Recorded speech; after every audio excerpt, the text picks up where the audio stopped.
Picture yourself suspended thousands of feet above the earth, the thin air burning your lungs even through an oxygen mask, your body encased in layers of leather and fleece that do nothing to stop the cold from seeping into your bones. Now imagine that the sky around you, that vast blue emptiness that should offer nothing but space and freedom, has suddenly transformed into something malevolent. Black puffs of smoke materialize from nowhere, each one marking an explosion that could tear your aircraft apart. The horizon fills with dark shapes diving toward you, enemy fighters with cannons blazing, and you realize with absolute certainty that in the next few seconds you might die. This was not some rare occurrence, some exceptional moment of danger. For the young Americans who flew aboard the Boeing B-17 bomber during the Second World War, this was simply another day at work, another mission, another roll of the dice with death. The stories that emerged from those terrible years in the skies over Nazi-occupied Europe strain the boundaries of belief. There was the gunner who plummeted more than 20,000 feet without a parachute and somehow walked away. There was the tail section that broke free from its aircraft, tumbled through the atmosphere like a coffin, and delivered its occupant to Earth alive. There was the bomber that flew home with its entire tail assembly hanging by threads of twisted metal, the photograph so impossible that some who saw it assumed it had been faked. These accounts are not the inventions of Hollywood screenwriters or the exaggerations of war propagandists. They are documented, verified, witnessed by multiple sources. They are the testimonies of men who lived through experiences that should have killed them, and the evidence of just how brutal, how unforgiving, and how utterly insane the aerial war over Europe truly was. The aircraft at the center of these stories bore a name that promised safety and strength. The Flying Fortress. It sounded reassuring, didn't it? A fortress in the sky, impregnable, protective, a shield of American industrial might wrapped around the vulnerable human beings inside. The reality was something altogether different. Yes, the B-17 was heavily armed. Yes, it could absorb punishment that would obliterate lesser machines. But a fortress suggests walls that cannot be breached, defenses that cannot fail. The young men who strapped themselves into these aircraft, who pulled on their heavy flight suits and checked their oxygen connections and climbed through narrow hatches into cramped stations, they knew better. They understood that the name was propaganda, a psychological comfort that helped them complete one more mission when every fibre of their being screamed at them to refuse, to stay on the ground, to choose life over duty. Consider what it meant to be part of a bomber crew in those years. You were likely in your late teens or early 20s, barely old enough to vote in most states, possibly too young to legally buy a drink in the officers' club. A few months earlier, you might have been working on your father's farm, or attending college, or pursuing some girl in your hometown with the awkward enthusiasm of youth. Then came Pearl Harbor, and suddenly the world demanded you become something else entirely. The military trained you with impressive efficiency, teaching you to navigate by stars you'd never noticed before, to operate guns you'd never touched, to fly in formation with dozens of other aircraft while German fighters tried to kill you. And then they sent you to England, to muddy airfields shrouded in perpetual fog, and told you that your job was to fly into the heart of Hitler's empire and destroy it piece by piece. Oh, and by the way, the statistical likelihood was that you wouldn't survive long enough to complete your required tour of duty. Did they mention that part in the recruiting posters? The morning of a mission began long before dawn. The wake-up call came while darkness still pressed against the windows of the barracks, while your body pleaded for just a few more hours of sleep. You'd pull yourself from the narrow bunk, feeling the cold immediately, because the heating in these temporary structures was never quite adequate. Around you, other men were doing the same, moving through the ritual of preparation with the mechanical precision of repetition. Some talked quietly, making jokes that weren't particularly funny but served to fill the silence. Others said nothing at all, retreating into their own thoughts, their own fears, their own private negotiations with whatever god they believed in. Breakfast was available, though many couldn't eat. The prospect of climbing into a bomber and flying into combat had a way of killing appetite. Coffee, though. Coffee was essential. Hot, strong, bitter coffee that would be the last warm thing you'd taste for many hours. Then came the briefing. An officer would pull back a curtain to reveal a large map of Europe, and you'd see the red ribbons stretching from England to some point deep in Germany or occupied territory. That ribbon represented your path today, the route you'd follow through hostile skies. The target might be a synthetic oil plant, or a ball-bearing factory, or an aircraft assembly facility. The officer would explain its strategic importance, how destroying this particular installation would contribute to the overall war effort, how it would save lives in the long run by degrading the enemy's capacity to fight.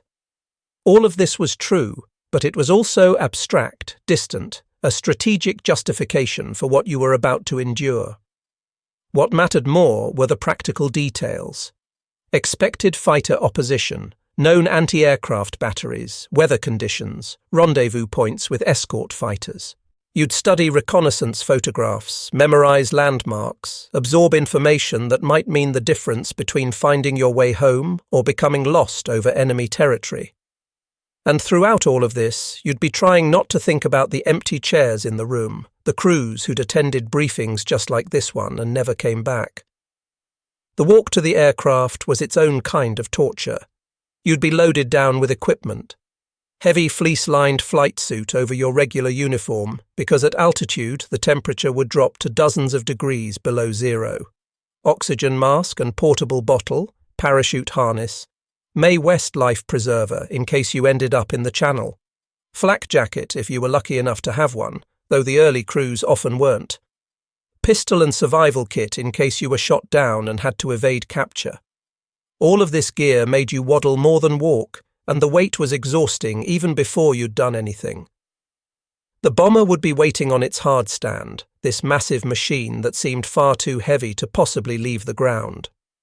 Ground crews would still be working on final checks, loading bombs into the bay, fueling the tanks, ensuring everything was ready.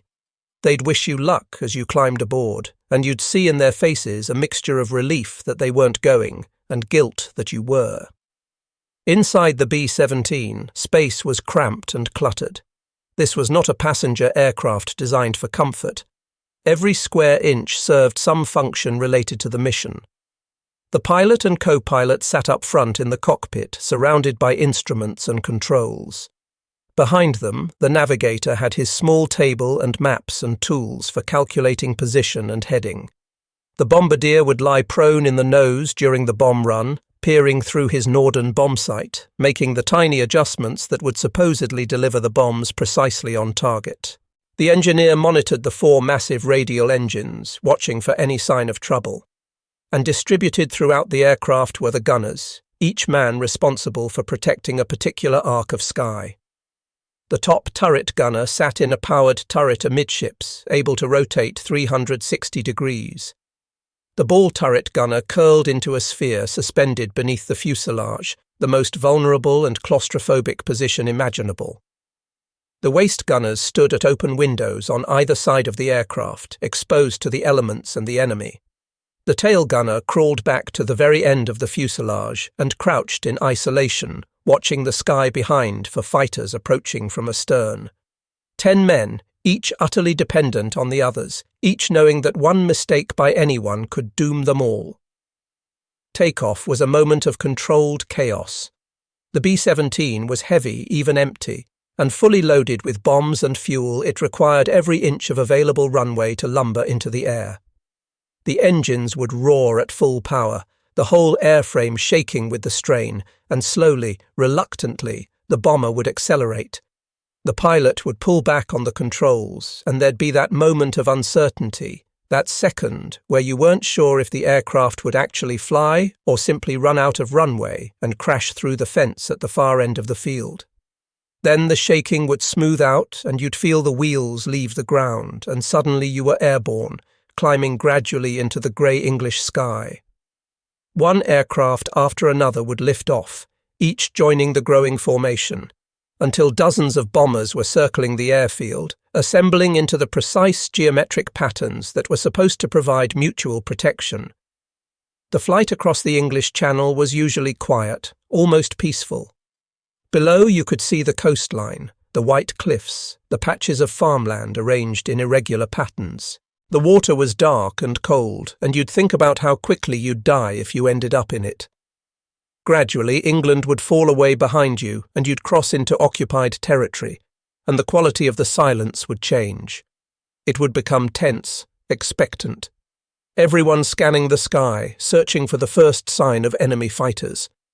The intercom would crackle occasionally with position reports, navigation updates, but otherwise there was just the constant drone of the engines, a sound that would bore into your skull until you felt it in your bones.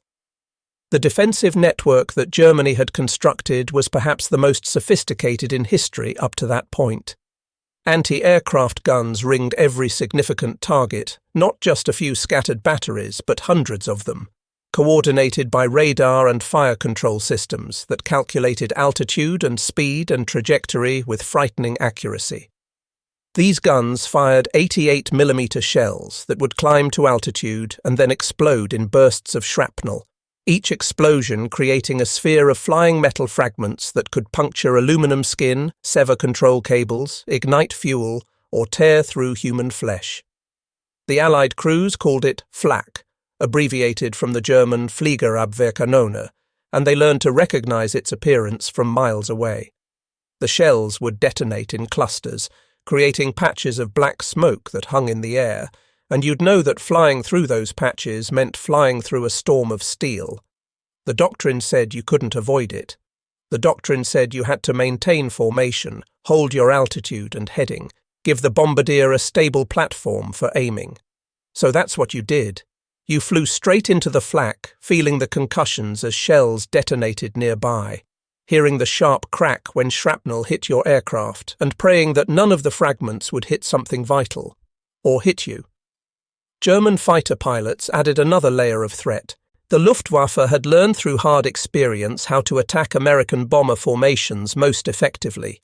They'd come in waves, sometimes a dozen fighters at a time, and they'd attack from the front where the defensive fire was weakest. A Messerschmitt Bf 109 or a Focke-Wulf FW 190 diving head-on at combined closing speed of perhaps 600 miles per hour was a terrifying sight.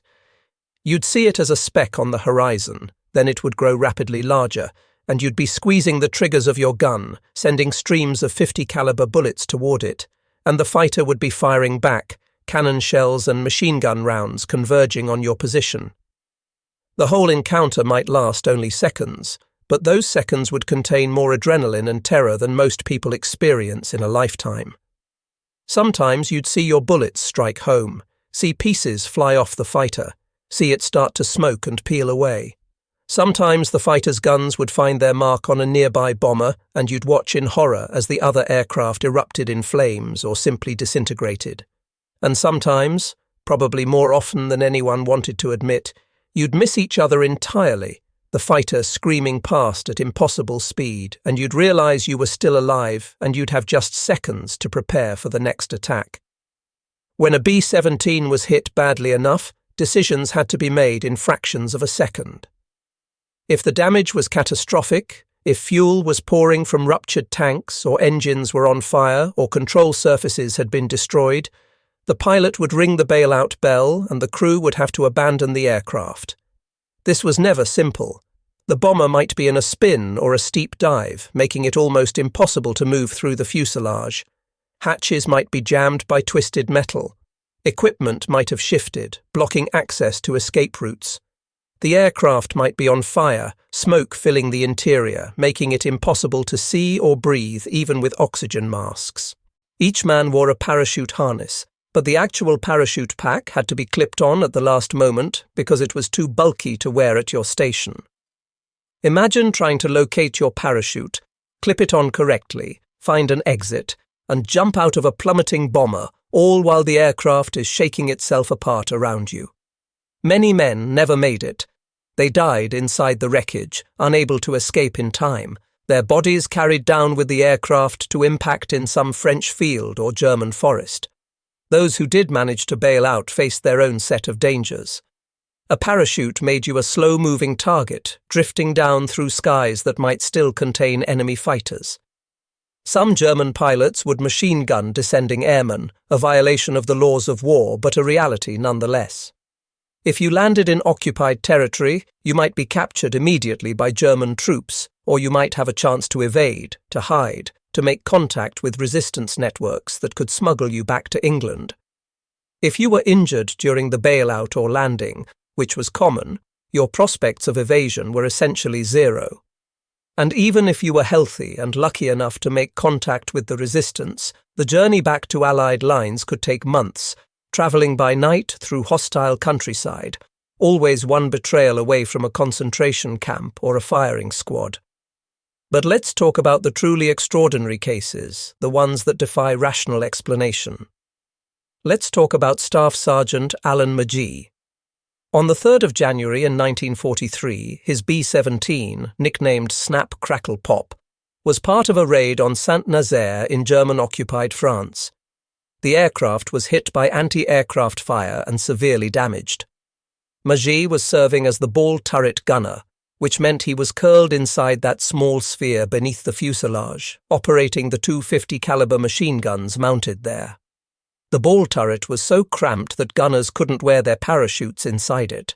The parachute was stored inside the aircraft, and if you needed to bail out, you had to rotate the turret to a specific position, open the hatch, climb out into the fuselage, locate your parachute, strap it on, and then find an exit. All of this was difficult enough under normal circumstances. When the aircraft was disintegrating around you, it was nearly impossible. Magee managed to get out of the turret and into the fuselage, fighting against the damaged aircraft's violent movements. He found his parachute, but discovered that it had been shredded by the same flak that had damaged the bomber. Useless. At that moment, most men would have been paralyzed by despair. Magee didn't have time for despair because the aircraft exploded, a catastrophic detonation that tore the bomber into pieces and flung him out into the open sky. He was at an altitude of approximately 22,000 feet, 4 miles above the Earth, falling without a parachute. The air at that altitude is thin enough that consciousness is difficult to maintain even with supplemental oxygen, and Magee blacked out during the initial part of his fall. He doesn't remember those moments, which is probably a mercy. What he knows is what physics tells him, that he fell for thousands of feet, accelerating until air resistance balanced gravity and he reached terminal velocity, somewhere around 120 miles per hour. Then he hit the glass roof of the Saint-Nazaire railroad station. The glass shattered under the impact, but not cleanly. Instead of passing straight through in a fraction of a second, Magee's body broke through in stages, the glass panels collapsing in sequence, each one absorbing a portion of his kinetic energy, decelerating him incrementally. It was still a devastating impact. He suffered a shattered right arm, multiple broken ribs, a damaged lung, a fractured skull, a severely injured knee, and numerous cuts and lacerations. By any reasonable standard, these injuries should have been fatal. They weren't. German soldiers, attracted by the noise and the sight of the shattered roof, arrived to find an American airman, broken but breathing, lying in the wreckage. They took him to a hospital where German doctors, despite their nation being at war with his, treated his injuries with professional competence. He survived captivity. He survived the war. He lived for decades afterward, carrying the distinction of being the person who fell the farthest without a parachute and lived to speak about it. How does something like that happen? How does a man fall 4 miles and survive? The answer involves a combination of factors so precise, so unlikely, that if you tried to replicate the incident deliberately, you'd fail 1,000 times. The altitude was high enough that terminal velocity was reached in thinner air, meaning the impact speed was somewhat lower than it might have been. The unconsciousness was actually protective, because relaxed muscles are more likely to survive trauma than tensed ones. The glass roof was the crucial factor, providing a deceleration surface that was destructible enough to absorb energy but not so rigid that it transferred all the force instantly.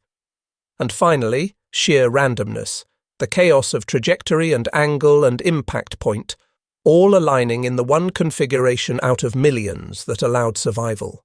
McGee himself never claimed to understand it. He knew he should have died. The fact that he didn't seemed to him evidence of something beyond mere physics, though he was never quite sure what to call it. Just a few weeks before McGee's incredible fall, another B-17 crewman experienced something equally improbable. Staff Sergeant Eugene Paul Moran was serving as tail gunner on a bomber that was part of a raid on Bremen, Germany, on November 26, 1943. His aircraft was hit by fighter attacks and anti-aircraft fire, suffering such severe damage that it began to break apart in mid-air. The tail section, where Moran was stationed, separated completely from the rest of the fuselage. One moment he was in an aircraft, part of a larger machine with engines and wings and some measure of control over its trajectory. The next moment he was in a piece of wreckage, falling through the sky with no control at all. The detached tail section tumbled as it fell, spinning and rotating in the airstream. Moran was thrown around inside it, slamming against bulkheads and equipment, sustaining fractures to his ribs, his skull, his collarbone. He couldn't bail out because the forces involved made it impossible to reach the escape hatch. All he could do was brace himself and wait for the impact that would certainly kill him. The tail section fell from approximately 20,000 feet, spinning through the cold air over Germany, a fragment of American aluminum plummeting toward Earth with a young man trapped inside. It hit a stand of pine trees. The trees, being somewhat flexible and numerous, acted as a complex cushioning system, each tree absorbing some energy, breaking and bending and distributing the force of impact across time and space. It was still brutal. The tail section was destroyed on impact, crushed and mangled by forces that should have pulverized everything inside it. But when German soldiers arrived at the crash site, expecting to find only a corpse, they discovered Moran, severely injured but undeniably alive. His survival made no sense according to the usual calculations. The impact forces should have been instantly lethal. Yet somehow the combination of the tumbling descent, the configuration of the tail section, the angle of impact, and the presence of those particular pine trees at that particular spot created conditions where survival, however improbable, was just barely possible. Moran spent the rest of the war as a prisoner, his injuries healing slowly in German medical facilities.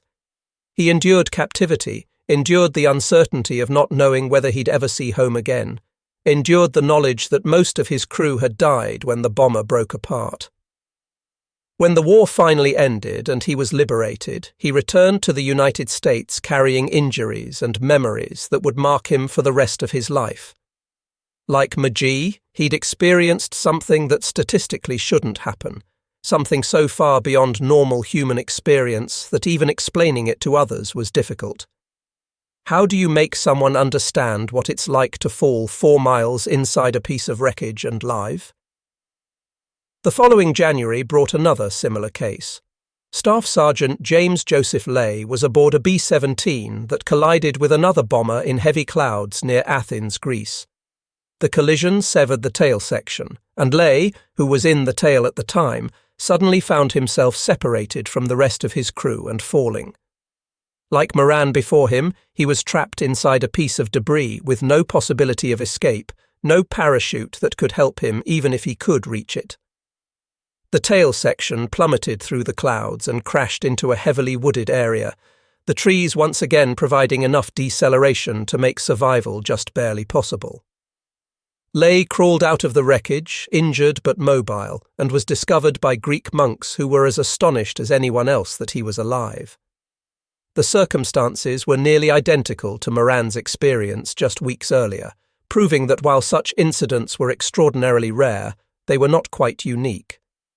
The specific conditions that allowed survival in these situations could, apparently, occur more than once. These stories of impossible survival were countered by thousands of cases where luck ran out entirely. For every McGee who fell through a glass roof at exactly the right angle, there were dozens of men who struck solid ground at terminal velocity and were obliterated.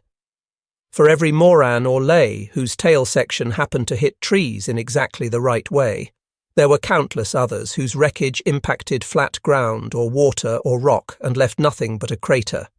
The survivors were outliers, statistical anomalies whose experiences captured attention precisely because they were so unusual.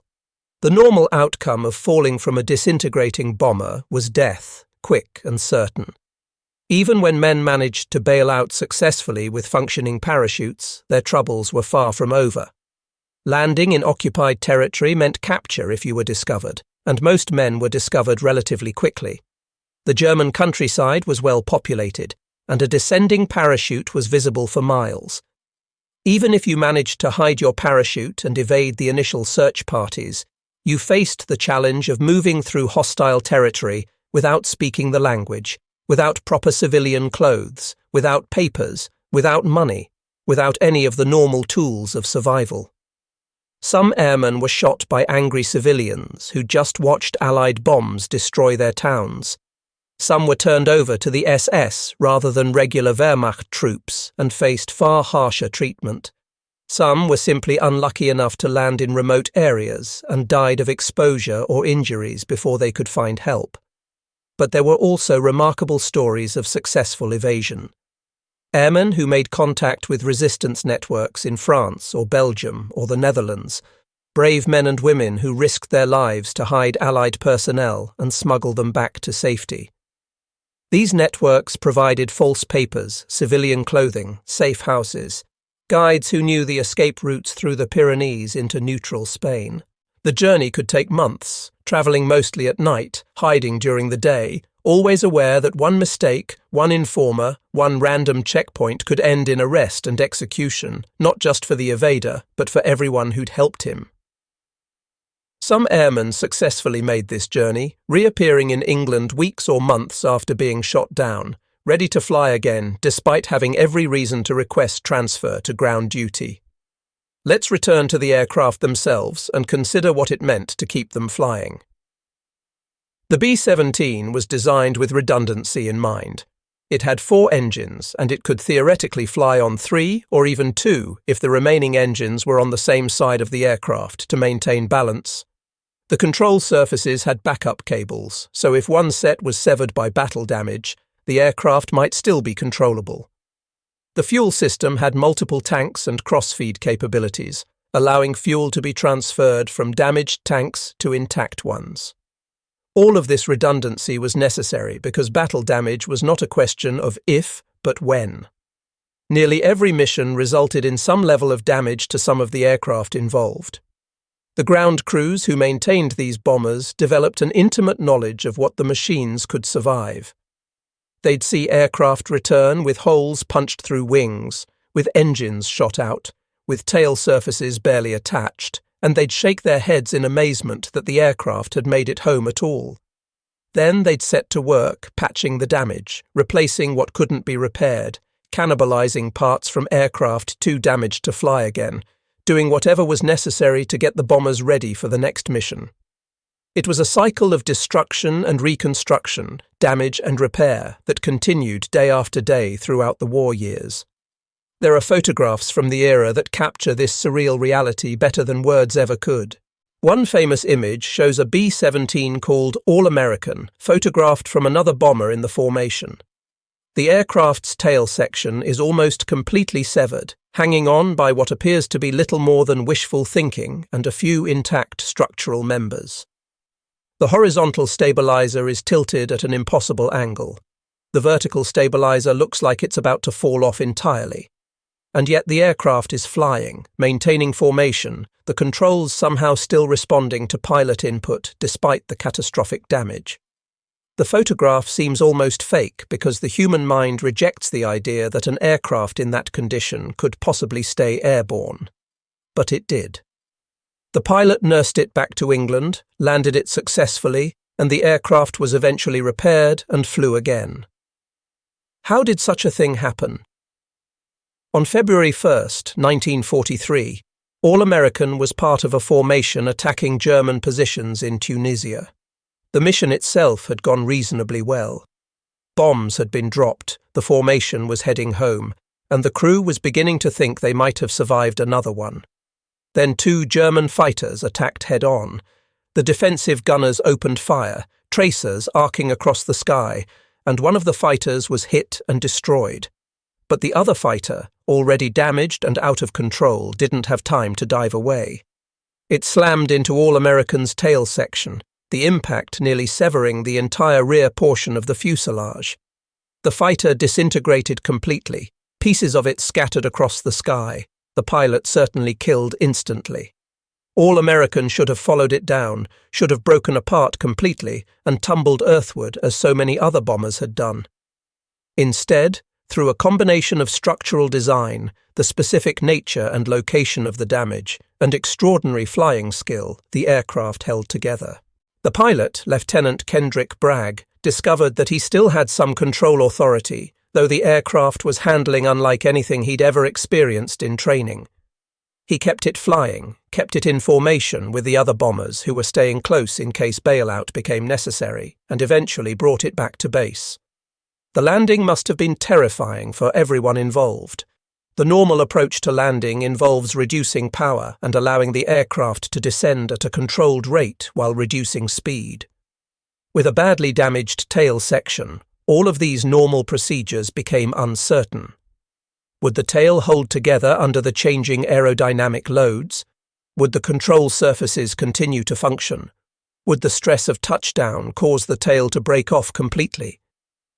Bragg brought the aircraft in as gently as possible, touching down on the main wheels and holding the tail up as long as he could before allowing it to settle.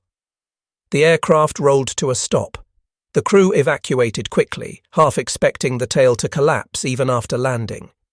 It didn't. The photographs taken afterward showed damage that seemed incompatible with flight, yet everyone aboard had lived to tell the story. These exceptional cases, these miraculous survivals and impossible flights have a tendency to overshadow the more common reality. For every bomber that made it home despite catastrophic damage, several others simply didn't make it back at all. They went down over Germany or France or the Netherlands, and the crews were either killed in the crash or captured after bailing out, and their loss was recorded in the daily casualty reports that documented the grinding attrition of the air campaign. The mathematics were brutal and inescapable. In 1943, before the introduction of long-range fighter escorts, bomber losses on some missions exceeded 25%. That meant 1 out of every 4 aircraft that took off in the morning would not return that evening. The odds of surviving a complete tour of 25 missions were abysmal. Consider what that knowledge did to the men who flew these missions. Every time they climbed aboard a bomber, they were acutely aware that this might be their last day alive. They'd seen it happen to others, had watched aircraft explode or spin down in flames, had noticed empty bunks in the barracks after a particularly rough mission. The stress was cumulative, building mission after mission, until some men simply broke under the weight of it. Combat fatigue, they called it then, though later generations would recognize it as severe psychological trauma. Men who'd been brave and reliable suddenly couldn't function, couldn't get on the aircraft, couldn't pull the trigger when fighters attacked. Some were quietly removed from flight status and sent home. Others pushed through despite the psychological damage, maintaining a facade of competence while something inside them crumbled. And yet, despite everything, despite the losses and the trauma and the statistical near certainty of death, the missions continued. New crews arrived from the States, fresh-faced and optimistic, not yet understanding what they'd signed up for. Veterans who somehow survived their 25 missions and earned the right to go home sometimes volunteered for additional tours, unable to abandon their comrades or perhaps unable to imagine returning to civilian life after everything they'd experienced. The formations assembled every morning that weather permitted. Dozens and eventually hundreds of bombers climbing into formation, silver aircraft stretching across the sky in carefully orchestrated patterns, heading east toward targets deep in German territory. The strategic bombing campaign against Germany was based on a theory that industrial targets could be destroyed with precision, crippling the enemy's ability to wage war. The reality was more complicated. Bombing accuracy was nowhere near as good as the optimistic pre-war predictions had suggested. The Norden bomb sight, that supposedly miraculous piece of technology that could theoretically drop a bomb into a pickle barrel from 20,000 feet, worked well enough in training but struggled in combat conditions. Cloud cover obscured targets. Smoke from flak bursts made visual bombing difficult. Enemy fighters forced evasive maneuvers that disrupted bombing runs. And even when conditions were perfect, human error and mechanical limitations meant that bombs scattered across wide areas rather than concentrating precisely on the intended target. Despite these limitations, the cumulative effect of thousands of bombing missions was significant. German oil production was severely disrupted as refineries and synthetic fuel plants were repeatedly hit. Ball bearing production, crucial for manufacturing everything from aircraft to tanks, was reduced as factories were damaged or destroyed. Transportation networks were paralyzed as rail yards and bridges were bombed. The German economy was forced to divert enormous resources to air defense, resources that couldn't be used for offensive operations. Hundreds of thousands of workers who might otherwise have been building tanks or aircraft were instead building and manning anti-aircraft defenses. Fighter aircraft that might have supported the Eastern Front or defended against invasion were instead tied down protecting the homeland against bombers. The arrival of long-range fighter escorts in 1944 changed the equation dramatically. The P-51 Mustang, in particular, had the range to accompany bombers all the way to Berlin and back, providing protection that the earlier P-47 Thunderbolt and P-38 Lightning couldn't match due to range limitations. With fighter escorts overhead, German fighters could no longer attack bomber formations with impunity. The Luftwaffe, already worn down by years of combat on multiple fronts, began to suffer unsustainable losses. By the time of the D-Day invasion in June 1944, Allied air superiority over Western Europe was essentially complete. The skies that had once belonged to Germany now belonged to the Allies, and the success of the invasion depended in large part on that air superiority, which had been purchased with the lives of thousands of bomber crews. The cost in human terms was staggering beyond comprehension. Nearly 50,000 American airmen were killed in the air war over Europe. Another 40,000 were wounded or became prisoners of war. These numbers are abstract until you try to visualize what they represent. 50,000 dead means 50,000 families receiving telegrams, 50,000 funerals, 50,000 graves scattered across military cemeteries in England and France and Belgium. It means entire training classes wiped out, squadrons decimated and rebuilt and decimated again. It means young men in their late teens and early 20s who never got the chance to live full lives, who never married or had children or pursued careers or experienced the simple pleasures of peace. The survivors carried their own burdens. Physical injuries were often obvious: missing limbs, burn scars, the limp of a poorly healed fracture. Psychological injuries were less visible but equally debilitating. Nightmares that persisted for decades, the sound of aircraft engines triggering panic attacks, the inability to form close relationships because everyone you'd cared about had died in flaming wreckage over Germany. Some men adjusted, finding ways to integrate their wartime experiences into civilian life, building families and careers and living into old age. Others never really came home, even when their bodies returned to American soil. They remained trapped in some fundamental way in those moments of terror at 20,000 feet, forever young, forever at war. In the immediate aftermath of the war, there was a tendency to celebrate the bombers and their crews without acknowledging the full complexity of what they'd experienced and what they'd done. The B-17 became an icon of American military might, featured in recruiting posters and war bond drives and Hollywood films. The crews were heroes, and indeed they were heroic by any reasonable definition of the word. But the heroism existed alongside horror, trauma, and moral ambiguity that the celebration often ignored. The bombs that destroyed German industrial capacity also killed German civilians. The precision bombing doctrine that was supposed to minimize collateral damage never worked quite as advertised.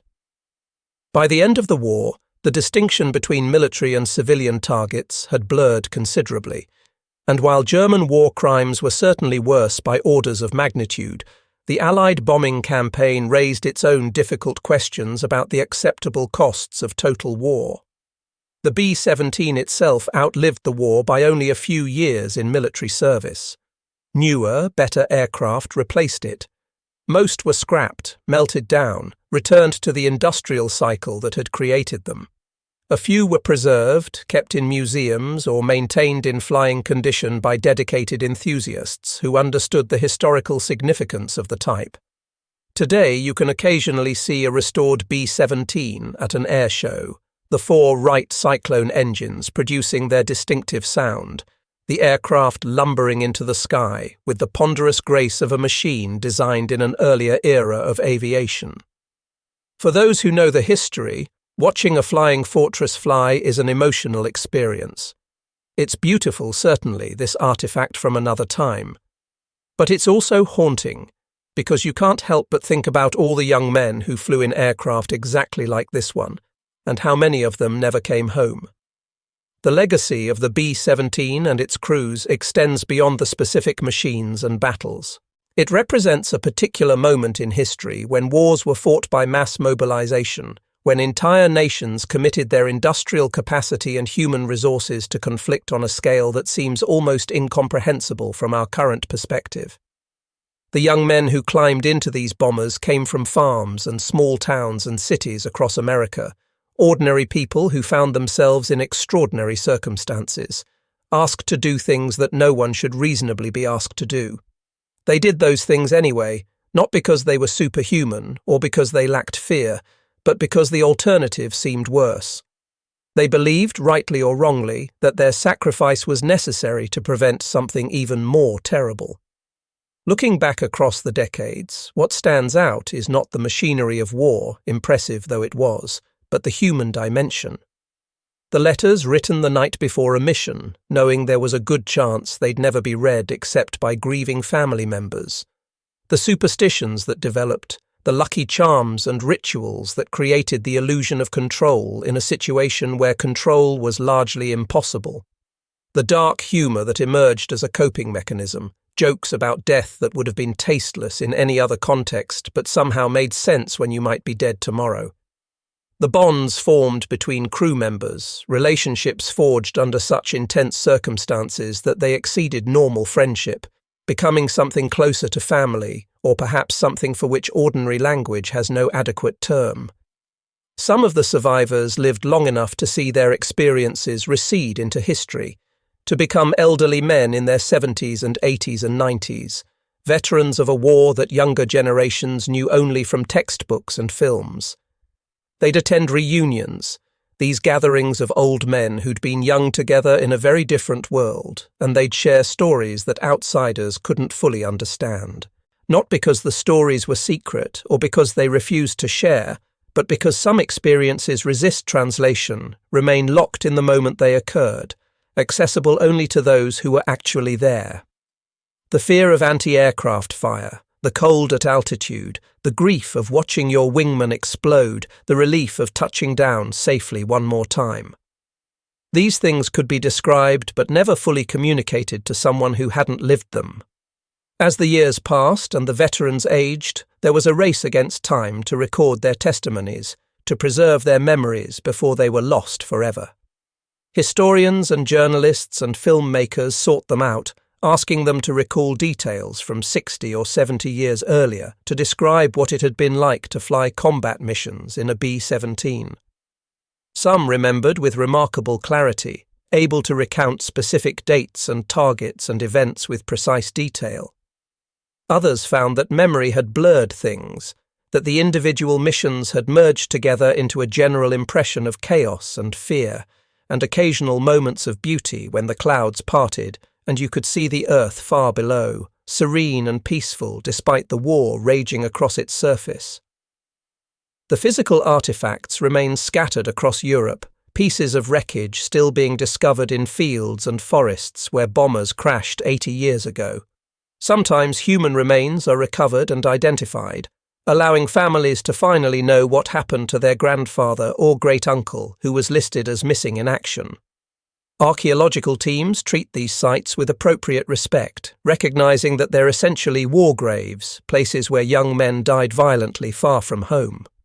The aluminum corrodes slowly, returning to the earth, but pieces will likely remain for centuries, silent markers of where an aircraft and its crew ended their journey. What lessons should we take from the story of the B-17 and its crews? Perhaps the most obvious is that war, even when fought for necessary reasons against genuinely evil adversaries, is always more complex and costly than it appears from a distance. The strategic bombing campaign against Germany achieved important military objectives, contributing significantly to the Allied victory. But it also demonstrated the limitations of technology, the persistence of human error, and the terrible price that gets paid by the individuals tasked with implementing strategic decisions. The young men who flew these missions weren't abstract pieces on a strategic chessboard. They were real people with hopes and fears and families, and their losses were felt deeply by everyone who loved them. There's also something to be said about courage, though it's important to define what courage actually means in this context. The men who flew repeated combat missions in B-17s weren't fearless. They were terrified much of the time, acutely aware of the dangers they faced, conscious of the statistics that suggested they probably wouldn't survive. Courage wasn't the absence of fear, but the decision to act despite fear, to climb into the bomber one more time, even though everything in your body and mind was screaming at you to refuse. This kind of courage is different from the instinctive bravery of a moment of crisis. It's sustained, deliberate, renewed daily in the face of diminishing hope. It's perhaps the most difficult kind of courage to maintain, which makes the fact that so many men did maintain it all the more remarkable. The final thing worth noting is how the human spirit responds to extreme circumstances. Faced with conditions that should have been psychologically destroying, regular exposure to death, high probability of not surviving, no real control over your fate, most men found ways to keep functioning. They developed coping mechanisms, formed support networks, found meaning in their mission, focused on the immediate task rather than dwelling on the larger picture. Some broke under the strain, certainly, but many more endured far longer than anyone would have predicted. There's something profound here about resilience, about the capacity of human beings to adapt to even the most terrible situations, to find ways to preserve their sanity and their humanity in circumstances that seem designed to strip both away. The story of the B-17 crews is ultimately not about technology or strategy, or even about the war itself. It's about what happens when ordinary people are placed in extraordinary situations and asked to endure what seems unendurable. It's about the bonds formed under pressure, the courage summoned when there's no other option, the losses that echo across generations. It's about young men who flew into the face of death because they believed it mattered, who sacrificed years of their lives and sometimes their lives entirely because they trusted that their sacrifice would contribute to something larger than themselves. Whether that trust was justified, whether the strategic bombing campaign was worth its terrible cost, whether there might have been better alternatives, these are complex questions that historians still debate. What's not debatable is the reality of what those young men experienced and endured. They flew through skies filled with fire and steel. They watched their friends die in explosions and falls and flames. They survived when survival seemed impossible, or they didn't survive and left behind grief and questions and memories. Their story deserves to be remembered not just as a chapter in military history, but as a fundamentally human story about what people are capable of when pushed to their absolute limits, both the extraordinary courage and the terrible cost of war.